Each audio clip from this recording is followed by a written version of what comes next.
All right, hello. We're back to Overlord. Honestly, I hope you guys are enjoying all the Overlord content and all that stuff. Cuz I what the hell was that? I'm very excited with all the Overlord content. So, I'm here to review volume 3 of the light novel series. I'm sorry, guys. I heard something like right outside my window, and I'm just like, what? What is that? So, here is the synopsis for the third volume of Overlord. Lord Ainz made great progress moonlighting as the indomitable hero Momon. But what should be a moment of triumph is shattered by news of rebellion. He vows to find out what has happened and to defend the honor of his guild and home. Eins will go. Very short, but very to the point, and I like it. So this volume was interesting to read specifically because this is kind of the volume where we we start seeing some um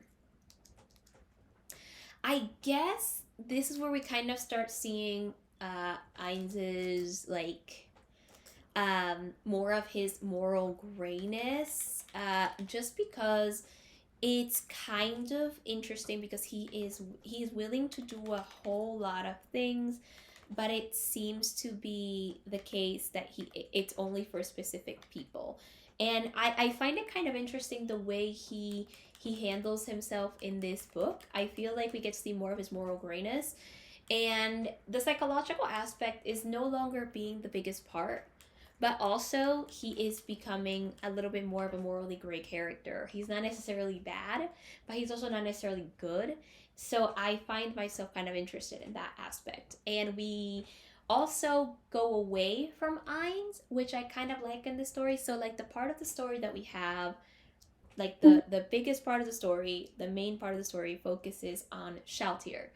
And we even get one part with Sebas and everything. But the biggest part of the story, um, the first part definitely focuses on Shaltir. We have an entire plot point, a bunch of plot points just focused on Shaltir, and I loved it because we're away from Ainz and we're away from Albedo and her insanity, but we also kind of just get to spend time with another character. And Shaltir is an interesting character.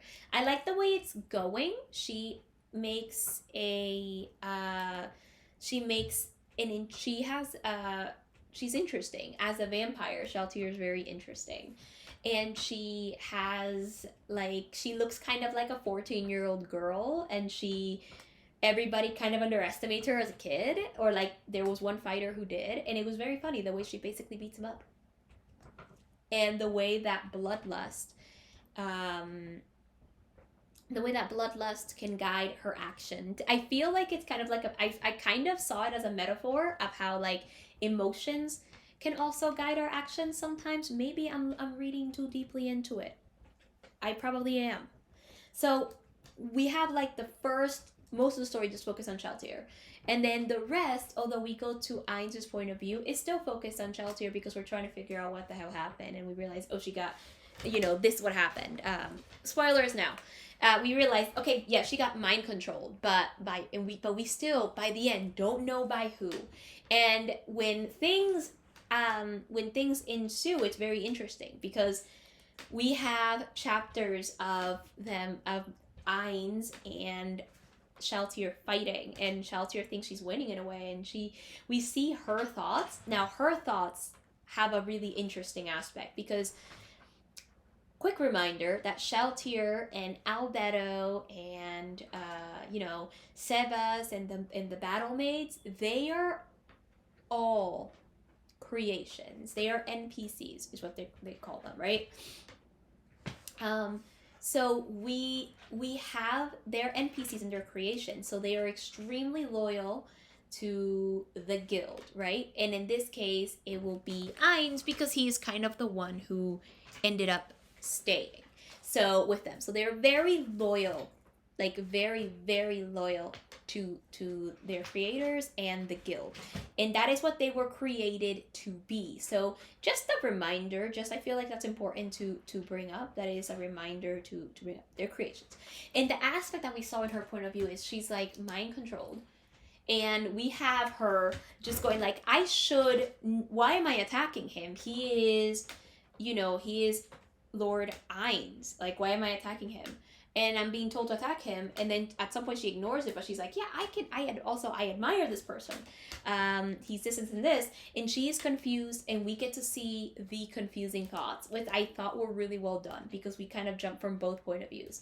And I like it a lot. It was really, really well written, and it was interesting to see, and also to see how powerful the magic was. And it also just teaches Ainz like, okay, I gotta be prepared for this. But by the end, though, Sheltier does not remember any of it.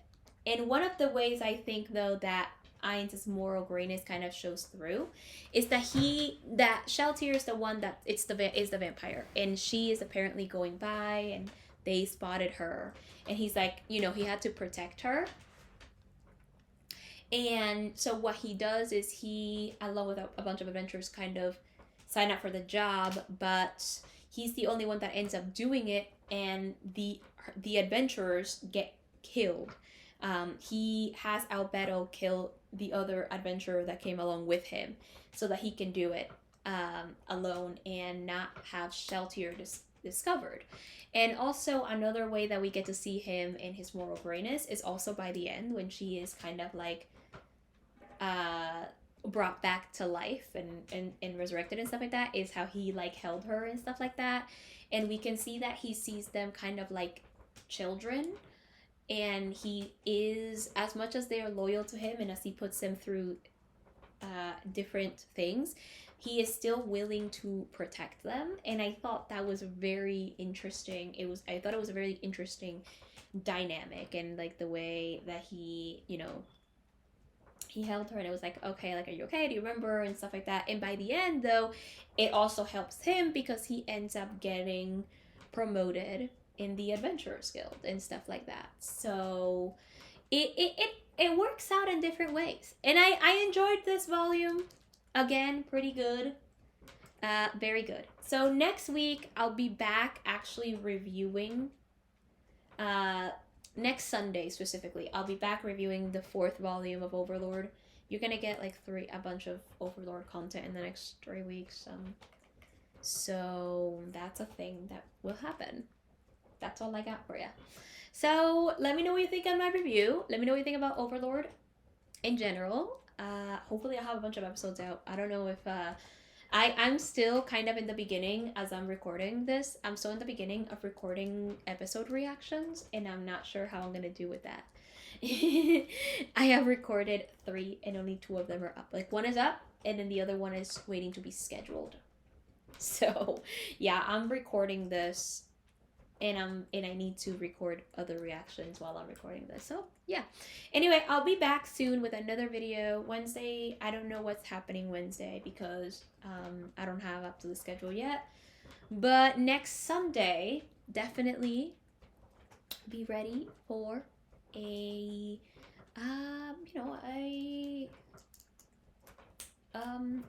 another Overlord review. With that, however, I will see you soon. And until next time, consider subscribing to my channel and my blog. Look for the link in my description. And also, until next time, comment below. Let me know any other book you might want me to review. And with that, I will see you next time. Until then, consume stories. Bye. Speech unmuted. QuickTime Player. Movie recording. Window. Stop recording button. You are currently